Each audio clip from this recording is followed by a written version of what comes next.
पद्मपुर उपखंड पाइकमाल गंधमार्धन पहाड़ सीआरपीएफ और माओवादी मध्य गुली विनिमय गतकाली राति चली गुली विनिमय सर्च ऑपरेशन जोरदार करा गुली विनिमय बेले किसी माओवादी छत्रभंग देथिबा भी जनापड़ी। छत्रभंग देथिबा माओवादी संगठन छत्तीसगढ़ बोली जनापड़ी किंतु एबे भी सर्च ऑपरेशन चली। गतकाली राति रे ये गुली विनिमय होइथिला एवं किछि माओवादी ए गुली विनिमय रे छत्रभंग देथिबा सूचना रही। पद्मपुर उपखंड पाइकमाल गंधमार्धन पहाड़ रे सीआरपीएफ और माओवादी मध्य गुली विनिमय गतकाली राति चली गुली विनिमय सर्च ऑपरेशन मध्य जोरदार करा जिते गुली विनिमय होइथिला सेतले किछि माओवादी छत्रभंग देथिबा भी जनापड़ी। एवं ये जो माओवादी माने छत्रभंग देइछन्ती माने छत्तीसगढ़ बोली सूचना रही। तेबे माओवादी स्थिति वर्तमान जाहिर करिसेंती से माने पद्मपुर उपखंड पाइकमाल गंधमार्धन पहाड़ रे सीआरपीएफ एवं माओवादी मध्य गुली विनिमय होइछि। गतकाली राति गुली विनिमय चली सर्च ऑपरेशन को जोरदार करा जाइछि। अधिक सूचना आम सहित जोड़ी होइछन्ती हिमांशु नंद बरगढ़ रिपोर्टर। हिमांशु, कौन सूचना रहुछि? सर्च ऑपरेशन एबे भी जारी रही, कौन अपडेट सूचना आसुछि?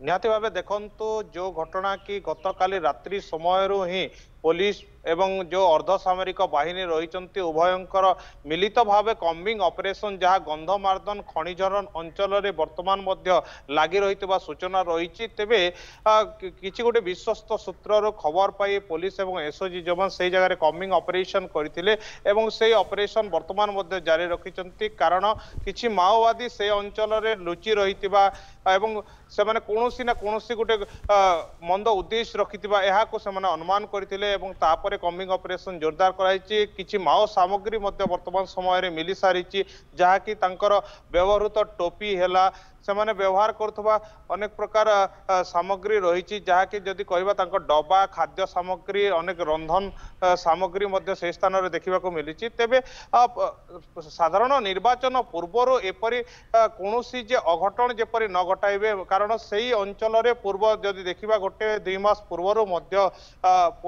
पुलिस एवं जो माओवादी मानक मध्य सही प्रकार घटना देखा मिलता से स्थान रे मध्य छत्रभंग देथिले। गतकाली रात्रि रे जो कम्बिंग ऑपरेशन परे माओवादी माने से स्थान रे छत्रभंग देथिबा मध्य सूचना रही। तेबे आउ कोनोसी स्थान रे किछि लुचि रहिचंती कि से जो सशस्त्र माओवादी एवं पुलिस मध्य जो गुली विनिमय हेतिला आउ कोठी लुचि रहिचंती कि कोन करूचंती तांकर प्रत्येक गतिविधि को लक्ष्य करी वर्तमान समय रे कम्बिंग ऑपरेशन को जोरदार कराइतिबा सूचना रहुछि। एबे भी चली सर्च ऑपरेशन और केते माओवादी थिबा अनुमान करा जाउछि जे छत्तीसगढ़ माओवादी माने जतले छत्रभंग देइछंती पाखापाखि केते माओवादी से अंचल थिबार अनुमान करा जाई पारे। हिमांशु, निहाती भावे सेठी अनेक माओवादी थिबे निश्चय जदि कहबा ताहेले सेटा तो सठिक सूचना आसी पारे नै जे केते माओवादी अछंती किंतु जहा वर्तमान सूचना रहिछि अनेक माओवादी अछंती कारण तांकर जो सामग्री गुडिक कहूची स्पष्ट करूची निहाती भावे अनेक माओवादी सेठारे लुचि रहितिले एवं सेमाने सशस्त्र माओवादी थिले। सबटा बड़ कथा हला सशस्त्र माओवादी जेमन उभय पटरु गुली चालना हिछि एवं उभय पटरु गुली चालना परे सेमाने छत्रभंग देइचंती।